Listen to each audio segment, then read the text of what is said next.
Alhamdulillah, alhamdulillah, rabbil alamin, wassalatu wassalamu ala sayyidil mursalin wa ala alihi wa sahbihi ajma'in. কেন্দ্রীয় ঘোষিত আজকে কর্মসূচি এই বিক্ষোভ সমাবেশের সম্মানিত সভাপতি বাংলাদেশ জামাত ইসলামীর সম্মানিত সংগ্রামী আমির জনাব অধ্যাপক মাহফুজুর রহমান, মহানগরী এবং জেলা নেতৃবৃন্দ ও আমার তৌহিদি জনতা, আসসালামু আলাইকুম রহমতুল্লাহ।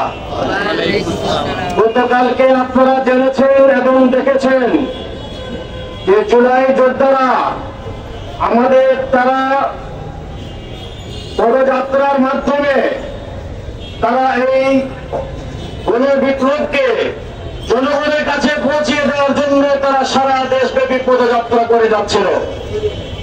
সেই হিসাবে গোপালগঞ্জে শান্তিপূর্ণ তাদের প্রোগ্রামে আওয়ামী ফ্যাসিস্ট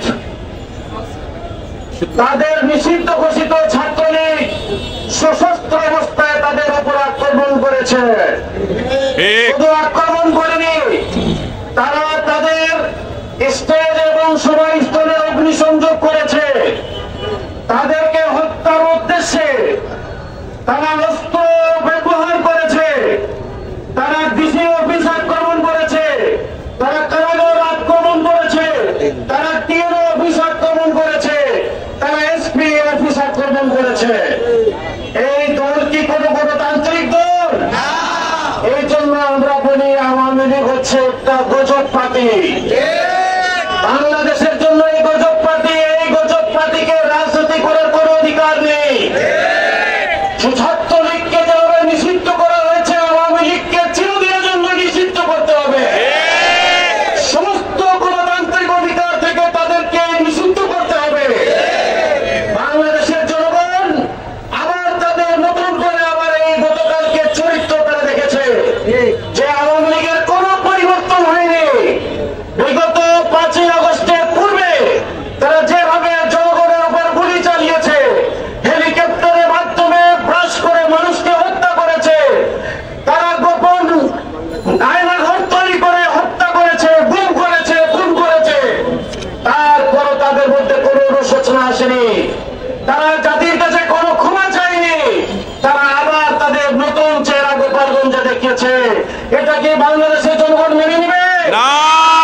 তাই আমি সরকারকে বলতে চাই যে আপনারা বলেন যে সব ঠিকঠাক চলতেছে, কোথায় ঠিকঠাক চলতেছে? ফ্যাসিস্টরা পালিয়েছে তো শেখ হাসিনা, কিন্তু তার পেট্রোলাটা কিন্তু তারা বসে আছে। তারা যে কোনো সময় দেশে একটা কিন্তু বড় ধরনের ঘটনা ঘটাইতে পারে। তাই আইন শৃঙ্খলা বাহিনীকে আমরা বলবো যে যেখানে ফ্যাসিস্টরা আছে তাদের তালিকা আপনাদের কাছে আছে। তারা কিন্তু কিভাবে গণতন্ত্রতে আছে এটা জনগণ জানতে চায়।